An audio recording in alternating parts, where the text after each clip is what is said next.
On this week's episode of The Creative Niche, we're going to be talking about Columbaria. A lot of people don't know a lot about Columbarium, do they? No, I think a lot of people, especially in the secular market, they really don't know. But even within the church environment, a lot of people still don't understand what Columbaria really are. So Columbaria is a term that maybe would be a little bit more known out on the East, West Coast, high density population areas, like Chicago's and Miami's and big cities. Mm-hmm. But here in the Midwest, where we're located, sometimes we have to do some education about Columbaria.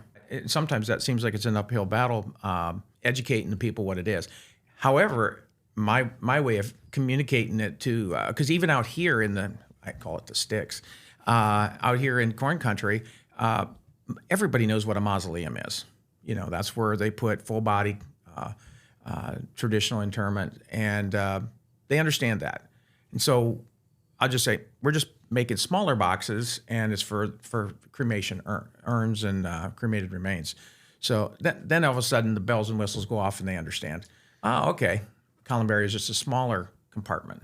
So when we're dealing with cemeteries, a lot of cemeteries know what the Columbaria are, but when we're breaking it down to just common people out on the street, they have to be educated. Absolutely. And at least in our area right now. That doesn't mean that we don't have any. There's no big problem with selling to those people once they understand what it is. But when you use the phrase, it just isn't a common phrase around here. Even though cremation is really on the rise, not just in the East and West Coast and in the cities, it's also really starting to come to the Midwest. Yeah, absolutely. I'm in the cities, coastal areas, and different places like that. We've seen to where maybe 65 to 75% of the people are choosing cremation as a form of burial, whereas here in the Midwest, it's more like 50, 55%. Really a substantial increase in just the last 10 or 15 years. It's huge. Yeah. So when we're talking about Columbaria, where did you get this idea? How long ago did that start to get into your brain? Because you've never done anything in the columbarium business, and we haven't either. So as far as generational, right? So our parents and grandparents was not in the Columbaria market. So, but we've done this before. We've broken into hard industries before and taken product from the way that it's always been done to the new. Right. So tell me a little bit maybe about where you've broken into some hard industries before, where we're going with this newer industry, I guess, for our company. Well, when we started our stained glass company, we had no experience. Dad didn't do it. Grandpa didn't do it. So we started from scratch. My wife and I did. And, that was steeped in tradition. And that was, if you weren't in the business, kind of like becoming a farmer. If your mom and dad weren't farmers, you probably aren't going to be a farmer, just because of all the learning curves and the equipment and investment. But with stained glass, we found that there was quicker, faster ways because of technology. For hundreds of years, the technology didn't change. But now, in the last 50 especially, it's really changed a lot. And so we found that with the Columbaria as well. Columbaria was something that we looked at, my wife and I, about 15 years ago. And we really felt like there was a place for glass to be incorporated into the niche fronts. And we played with lots of different options. We just didn't feel like we had the best solution at that time. But now that we can temper glass, we couldn't temper glass back then. We couldn't put the images on the glass back then. And then we developed a whole system, a whole Columbaria system around a new kind of glass, something that was way stronger. In fact, it's way stronger than granite. Inch for inch, there's not even a comparison. So people who have granite niche fronts are much more fragile than like what our tempered safety glass is. So that's something we have to overcome. I mean, we've seen it. We've talked to a lot of different people. People think of glass, they think fragile, but it's not fragile when you add thickness, when you add the tempering process, when you're doing these different processes that strengthen glass. Right. It's not just heat strengthened, but it's tempered. And when it's tempered, it becomes roughly 5 to 6 times stronger than the same type of annealed glass that is Of the same thickness. right? So for being fragile really is not a concern for our product line because of all the different testing we've done. We've also understood how much easier it is to break the granite than what it is. Right. Stone tests, right? We've done stone tests. I mean, we've piled up stones. I mean, that was a big question. I think that we in had the cemeteries for headstones. For headstones in the cemetery, they would say, "Well, it's glass. What happens if I throw a stone and it blows it up?" Right? And so what we did is we made a short video. Yep. You can see it on our website at crystalcreekglass.com. You can go to those areas and you can actually see some of the tests that we did. But that stone test, we just piled up a whole bunch of stones. We dropped our deck of our mower on, and we shot more stones at that particular monument than I would ever see in decades. a lifetime. Maybe a century. Yeah. But those are common misconceptions of glass, right? Well, and I think when we did our ball drop test, where we would take either a half-pound steel ball or a 1.2-pound steel ball and dropped them from big heights to it was just, I'll be honest, we were really pleased with the results. I mean, it's just so much stronger than granite. So when we're talking about niche fronts, now if you're talking about a slab of granite that's 8 inches thick, I mean, that's really strong, right? But when you're talking about niche fronts, for Columbaria, most of them have anywhere from 3/8 to 3/4 of an inch of granite. And the glass that we're using is way stronger than those kind of thicknesses in granite. So that was one of the key things that we wanted to incorporate when we designed our new Columbaria was security, because people want to know that when their loved ones' remains are in that niche, in that Columbaria, that they're secure. Yeah, and going back a little bit to the history of when you got into this Columbaria, we did it in a traditional sense through fused glass. We started saying, how can we do this fused glass and try to get these images that would bring color, would bring some liturgical meaning to the artwork. But the big thing is we had a lot of things to overcome that we just couldn't do with that old traditional. Number one is, what if they discontinued the glass? That's a big problem, because colors and textures and styles, they do discontinue those. We know that because of our stained glass companies, right. So with that, that was a concern.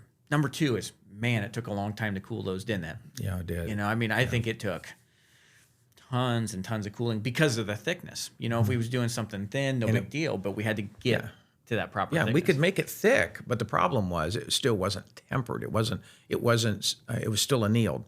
So it was really strong in the sense that because it was so thick, but it's the combination of thickness with tempering that just really, it makes our product phenomenal. But to duplicate it would have been really difficult. It would have been. Now duplication would be no problem.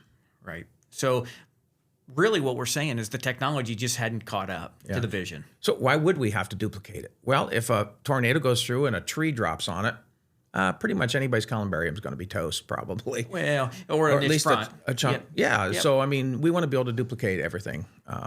And I have been to cemeteries where they have had trees literally take out whole headstones, big, heavy headstones, and just structures within the cemetery. So it does happen. Tornadoes do happen, windstorms. So we wanted a really, really strong product. And our framework is just phenomenally strong. So what we did, and I guess going back to that one more time, is where would we have put the names? Like for the people that was being, placed into those niche fronts, or the niches actually, we had no place. I mean, like today we have options, right? We can do some laser etching where we can actually etch the name directly onto the surface of the glass, or in some cases, if the cemetery lets us know prior to the tempering process and prior to fabrication, we can actually put holes in directly through the glass to where bronze plates can be mounted. Both are equally fine. We just it really comes down to what the cemetery. Right. Is their preference. Yeah, we do have to know that ahead of time, because if they want to put a brass plate on it, we have to drill those holes before we temper it, because once you temper it, you can't drill through it. It would literally it would break at that point, because now you've basically cut a hole in it. So we just have to cut them holes ahead of time and then temper it. So it's something that has to be decided prior It does. to all the fabrication. I think that's really important for our viewers is either or is fine. Two different schools of thought, two different opportunities to place those names on there, but it just is something that has to be picked on the ordering side. Well, and one thing with the way we engineered and designed our system, it's much more weather tight than most because we do have a silicone gasket. Because we were coming out of the window industry, that was really key. I mean, you got to have everything sealed. Well, that was important to us. And yet you can still remove the niche with that gasket intact. You don't have to get your caulk gun out. It's a sealed unit. So it's really nice for keeping the weather out. As far as the materials go, we have, the granite, tops and bottoms. Yep.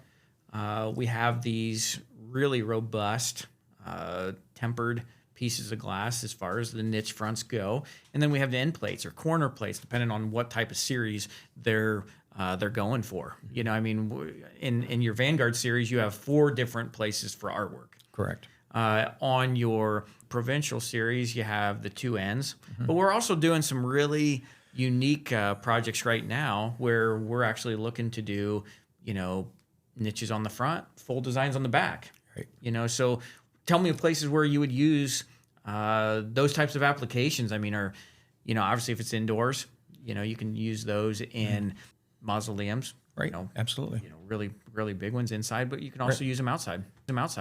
Yeah. Because we're coming out of or not coming out of, but because we're in the art glass industry for churches in the stained glass side, we were able to now take this same type of stained glass imagery out into the cemeteries, something that's just never been done. I believe this is probably one of the biggest innovations to not just Columbaria, but the cemetery industry in the last century. And again, Dad wasn't in it and Grandpa wasn't in it, so we're not doing it the way they would do it. We're doing it the way technology has provided a way for us to take colorful imagery into the cemetery, whether it's a standalone headstone or whether it's a columbaria. So not having the really steep traditional eye for it, we can come into it with new eyes, fresh eyes, opportunities that, we know that at the end of the day, we've opened this market up to a new path, a new road, a new opportunity for people to remember their loved ones. Now we're infusing color. Right, absolutely. We're infusing liturgical designs, meaning behind some of this. What's your thoughts on that? Well, I think anytime that we can take color where color's not been, I think that's huge. Imagine a stained glass window where it was all done in a church. You're in a sanctuary and it's all done in grays and browns or blacks. It'd be just, okay, there's an image there, a stained glass image there, but no, it's the color that really brings it to life. And I think when we can take that into the cemeteries, whether it's, the whole cemetery doesn't have to be in color, but if you've got them sprinkled all throughout the cemetery, I think it's really cool because now you have that imagery. And of course, we work with a lot of churches, so a lot of those want something that looks like stained glass. And we add all the lead lines as far as in the image. It's not really lead lines, but it looks like lead lines. You're going to have to get really close to even see that it's not. So the product's lead-free. It's durable, never needs to be restored, unlike traditional stained glass windows, which is why we sell so much digitally printed art glass for churches. We're doing whole sanctuaries that way because it's the future. I think that's the challenge, though. We saw that, because we've been doing that for 10 years now. And we saw that, why would I use that over traditional leaded glass? And we found that it's just much more, it's stronger. We can get more detail. We can don't have to put reinforcing bars. It never needs to be restored. It's tempered safety glass. It's like 9 to 10 times stronger than traditional stained glass. So when you put all these things together, it's just really a phenomenal product. So going to the artistry, because you're going down that vein a little bit. When we're looking at these, images that you're putting on these end caps or these corners or places that we've decided to add color where, on the main field, I guess we would call it, of the niche fronts, we try to keep those a uniform color. Yeah. That way it's standard, on the fronts where people are putting the plates. So you're not covering a face or you're not covering something that has a lot of meaning to the Columbaria, right? Exactly. So we're putting the accents on the ends or we're putting them on the corners depending on the units that we've sold. What's the process of getting that artwork? I mean, so a client calls in and they say, hey, we want X, Y, and Z. We want a new Vanguard series that has 4 corners on there, but we have no idea what we want. Explain that process a little bit on how we would take that from conception or idea to production. So first of all, we would ask the client, if there's a certain theme that they would be interested in. If it's for St. Patrick's Cemetery, they may want an image of St. Patrick's, a traditional, like a stained glass image, let's say. We may put that somewhere, or something. Images from Ireland. We've had a request at one time about possibly putting different images of Ireland on the end caps. Now that can be photographic. I mean, so we can do photographs that are just totally realistic and in super high quality, or we can literally draw it. Now we're working on one right now where we're actually putting scripture inside of a very decorative window panel that is got all the decorative colors, but so it doesn't have any people. It just has imagery of like, in this case, colorful stained glass and with the text. So it could be a poem. So we have options. We have options of maybe taking a high quality image. Can't be a low quality. It has to be a high quality because we have to be able to scale it up to something that's not small. We can't take a really small image and scale it, or else it becomes really pixelated. So it has to be a high quality image, whether it's a digital image that somebody has brought us, maybe something they even got off the internet. But let's face it, in a lot of applications, we have to almost redraw if they want some continuity throughout a project, right? Yeah. So let's say they have 10 Columbaria. They ordered it, and they want them all to look like they was in character. We have artists on staff to do that. Oh, yeah. And we have those artists because we're already in the artistic, liturgical market. So we can help these clients when they get jammed up on, ideas and or design. Yeah. Very rarely can you just pull an image off of the internet and have it be usable. Number one, we have to own the copyrights. So when we design it, we own the copyrights. If somebody else designed it, we would have to get permission from that artist to use it, because we're not going to plagiarize somebody else's artwork. I think the big thing is, like you mentioned, if there's 10 different drawings and people supply us with 10 different images, they're not going to look the same. So we literally have to almost redraw all those so that they all look, they're scaled the same, they look the same, they're the same style. And so that's really, really important. Okay, so pivoting from the design side, you talked about the construction. How have you made your units more secure than a traditional, fastening mode? I mean, you said people don't have to really worry about, their loved ones, as far as once they're interned. But what have we done to do that? Right. From the core. I mean, if we start just at the core of the unit, it's all 1/8" thick stainless steel. I mean, it just doesn't get much stronger than that. A lot of people are using units that get out of India or China, and they've got some granite, or they're made out of marble. But the granite is, in some cases, maybe an inch and a half thick on the internal parts. Ours are all stainless steel. And so that's huge right there. And because we're using 1/8" thick stainless steel, we can get more Columbaria niches in the same amount of space than what they can. And there's other companies that they use cement board and different things like that, but that's okay, But we're talking about strength here. That's what your question was. Strength and security. I mean, stainless steel, 1/8" thick stainless steel. It's super strong, and then we reinforce it with anodized aluminum extrusions on the outside of that. Okay.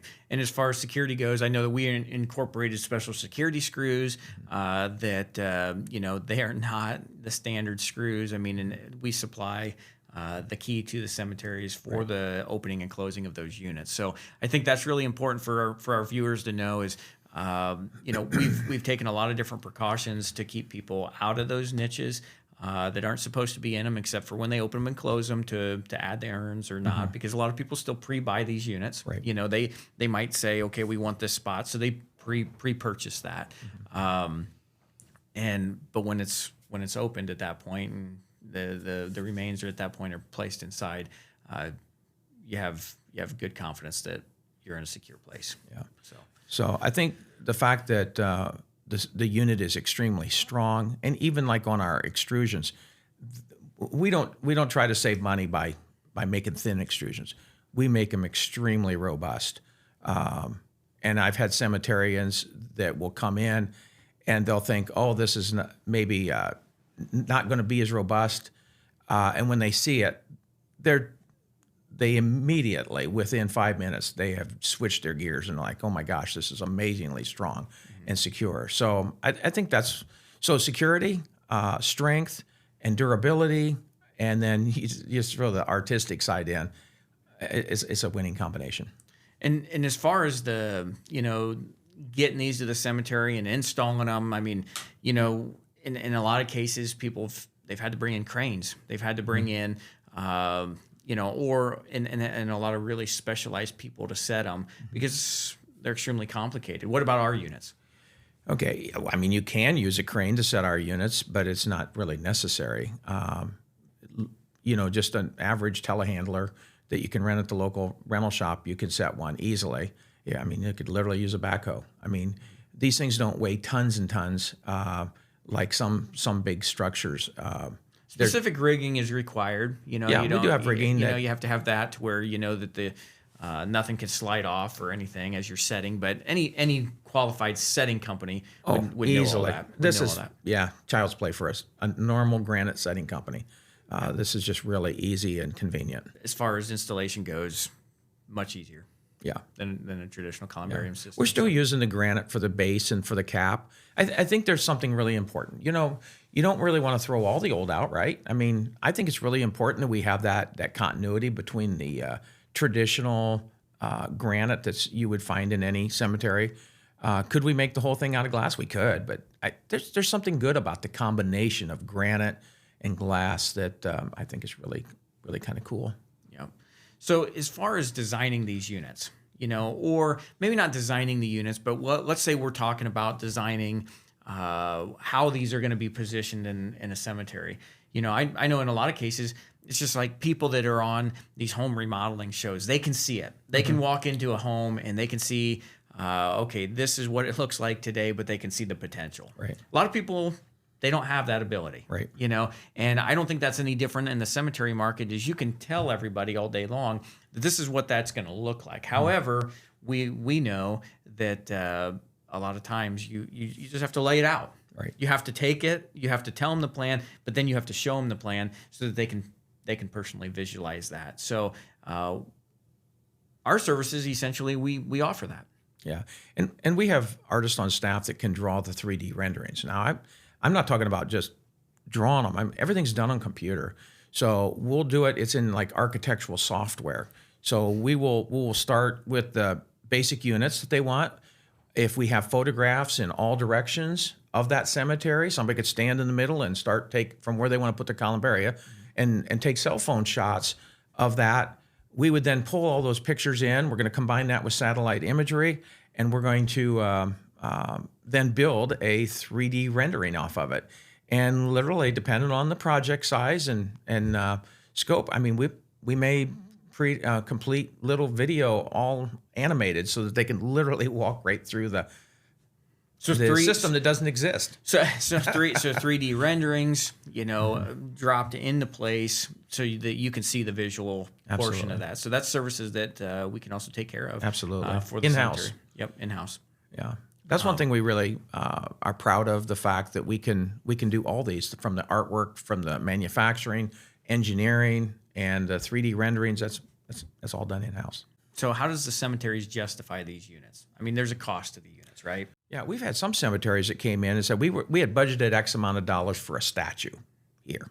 I'll be standing there at the cemetery, or they'll make us aware of, okay, the statue's going to be here, but you said you could do a colored image there. So now we're just going to put a columbaria there, and we're going to put, let's say, a stained glass looking image on both sides. Now I got two. And and by the way, we may be able to do the whole columbaria for the cost or whatever, depending on how expensive the statue is. We can offer that to take color. And their complaint is, when I put a statue, it's monotone. It's one color, whereas we can bring in lots of colors. So some cemeteries are putting our columbaria in place of statuary, and they still have usable space. And and they got sellable space. And so the beauty of it is, and this is something that the people in our area in the Midwest don't always understand, is how do you generate income for the cemetery? Well, the people that are traditionally buried in the ground, it's perpetual care. So you got to mow it forever. You got to string trim. You got to snowplow how do we pay for all that stuff? Well, the columbaria, whether it's our columbaria or somebody else's columbaria, it's a good way to help fund the cemetery to pay for that. So these are income generating units for the cemetery. And even at that, though, the traditional columbaria, like what we're doing, is much less expensive than traditional burial. I mean, if you do traditional burial, that's fine. But there's a lot of cost to that the cemetery doesn't get any benefit to, but there's still a lot of cost to the individual. So even though, you're maybe paying a little bit more for that niche, you're not paying for a casket. You're not paying for a vault. You're not paying for a number of different add-ons that you would if you was being traditionally buried. So, which is why I think a lot of the market started to go towards columbaria, because it's a less expensive option for a lot of people. And let's face it, we did not expect, some people here in the recent, not too distant past, I guess you would say, that passed away to be cremated. Yeah, but they was right. Yeah, I know a lot of people who have older people who have chosen cremation, which really kind of surprised me, because I thought, old, traditional, they're going to do it the way it's always been done. And, even here, we're a very conservative area.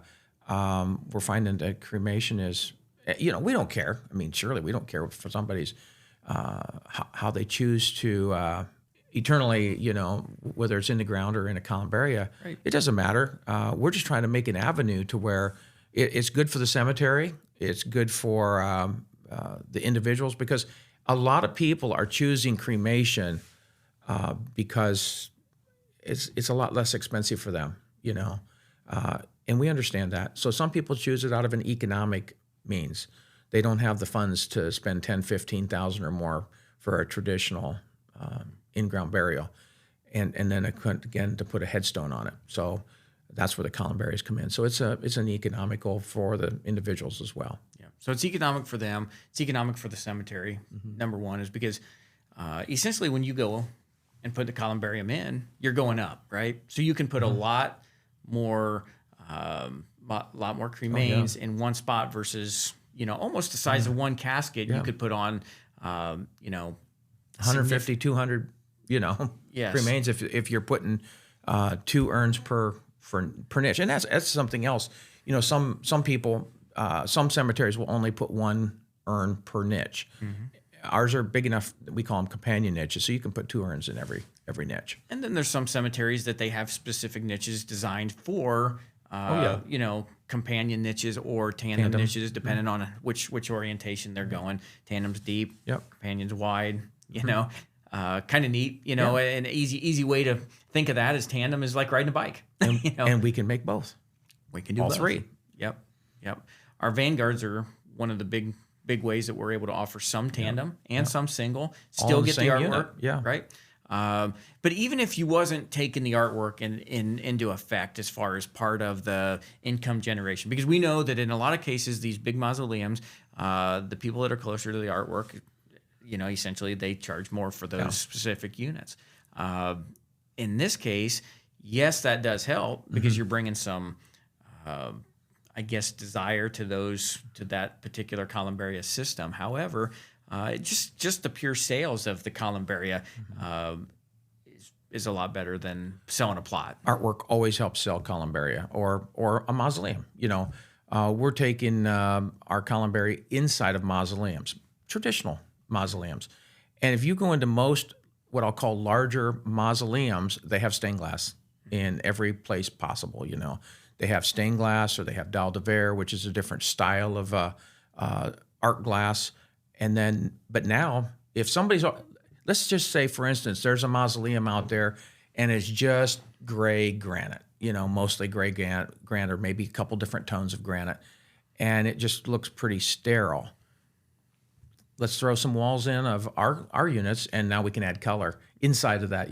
I mean, that's pretty exciting. So you're taking existing structures and still adding color to them. Absolutely. Right. So, but just the mere sales of the niches themselves are going to generate income for the cemetery. Absolutely. Whether they're inside or outside. Correct. Yeah. So, and typically what we're finding in the cemeteries, they're able to not only have that perpetual care, but it's able to fund the next columbarium system for them. So that's a big. And that's pretty exciting to us, to be in an industry where we can help the cemeteries to generate income. I think that's pretty cool, pretty exciting. Yeah, because every other service industry, we feel like to a certain extent you pull money out of a cemetery or a church for maintenance or for artwork. Where in this case we're able to offer that, and yes, there's a cost to it, but after a percentage of those units are filled, it's all profit. Then it becomes profit to the cemetery to go towards perpetual care, and also go towards just creating the next expansion that's going to be necessary. Here in the Midwest, we understand that there's more real estate, so it's not as critical to go straight up like a Columbaria. But what you're doing is you're still bringing in something unique to the cemetery that creates interest for your cemetery. So I guess as far as getting replacement parts, let's say you talked about a tree falling earlier. Let's say a tree would fall and it would bust out, the front or bend some extrusion. In how do we go about getting parts for that? Well, we have CNC machines in here that makes every part. So, I mean, everything is precise. I mean, we're talking within the thousands, not sixteenths of an inch, but thousandths of an inch. So we know that we can ship, let's say it happens out in California, we're in Ohio. So if it happens in California and a tree falls in it or a hurricane comes, if there is some damage, we can literally just ship them some parts and get them back up and operational. And of course, the glass, we know what it is, so we can just ship that as well. So that's all documented, it's logged, it's kept. So absolutely. Heaven forbid a niche would get broken. What we know is a lot of times if you're in a granite, if you're in a vein of a certain color of granite, and they have a granite face that gets damaged, it's hard to match that granite. It could be. Depends on the color, and it depends on the vein that it came out of. But with the glass, we can get pretty close. We can get pretty close, yeah. In most cases, I would say we would almost be exact, but you just, unless you have the two pieces sitting there, you never can be 100% certain. But it's pretty. It's gonna be close. It's as close as one could expect. So that's a big deal. Yeah. Just keeping uniformity throughout the unit if something would happen to a face. Where do you see this going in the next 5 to 10 years? This whole Columbaria art glass. I mean, are you expecting a lot more people to be cremated? I assume that you're not thinking that they're going to go backwards and start going more traditional, because let's face it, there's a lot more people, a lot less real estate every time. It really seems like it's going to be moving in the trajectory is high. Yeah, if you look at the cemetery industry as a whole, you'll find that the cremation, the statistics are that it's just going up, and the traditional in-ground burial is going down. So I don't see that changing. So this is the future, and we're excited about being able to offer something that's of the future. And again, bringing color into the cemeteries. I just think that's pretty cool. I'm excited about that.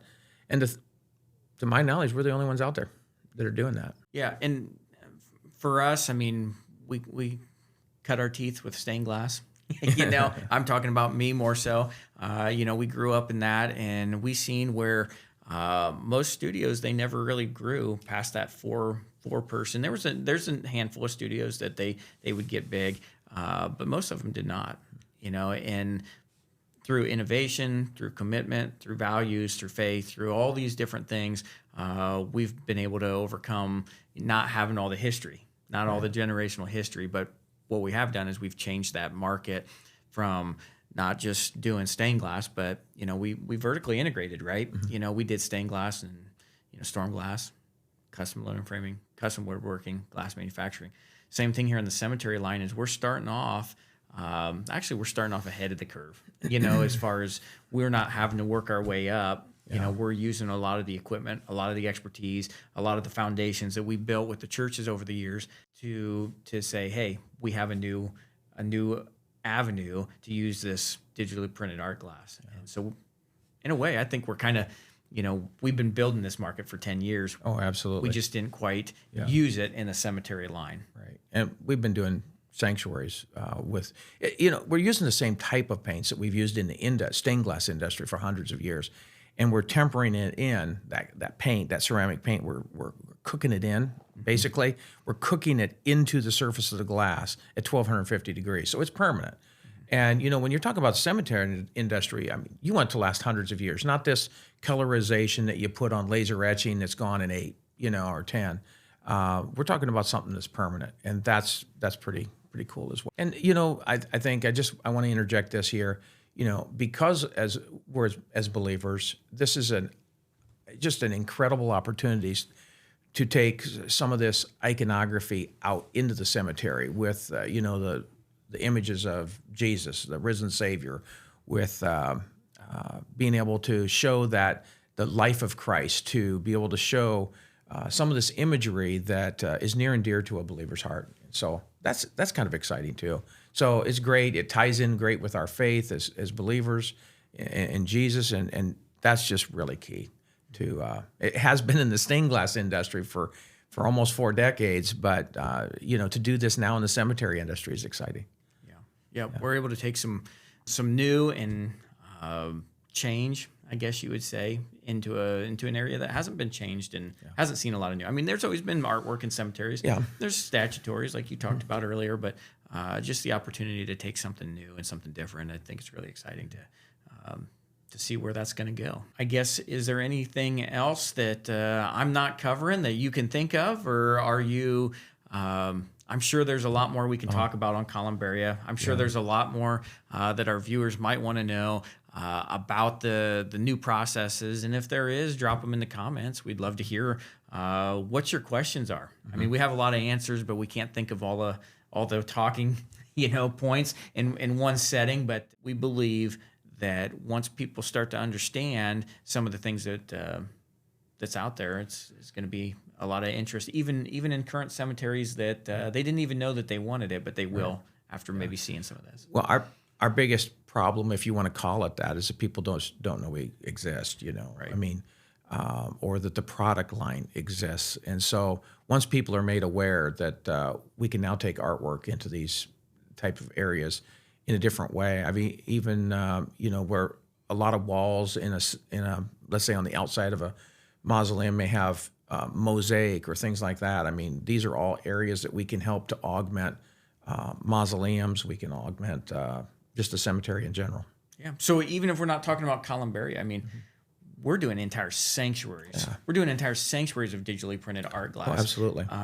So those are places that, in newly built mausoleums and cemetery buildings, whatever they may be. I mean, we're able to use the digitally printed stained glass that we've developed, and used in the industry. I mean, that's a whole nother dynamic. That's a whole nother conversation. Like today we're talking about Columbarium, but like we discussed, I mean, it's a stained glass that really pivoted into the cemetery. So we can ship art glass anywhere in the United States. So and can be installed by any commercial glazer. Yeah. Anybody that knows how to handle a piece of glass, can essentially install a lot of what we do. So, that's something that we're moving into. I mean, most of what we've done, we've, we try to install as much as we can if it's regional, but we've shipped stuff all over the country. Yeah. You know, and been installed by a lot of different people, and it's the future.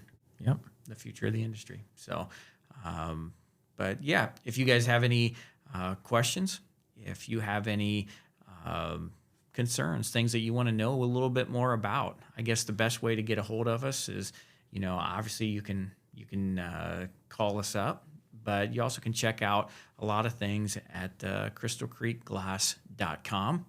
And once again, Reggie and Jason signing off.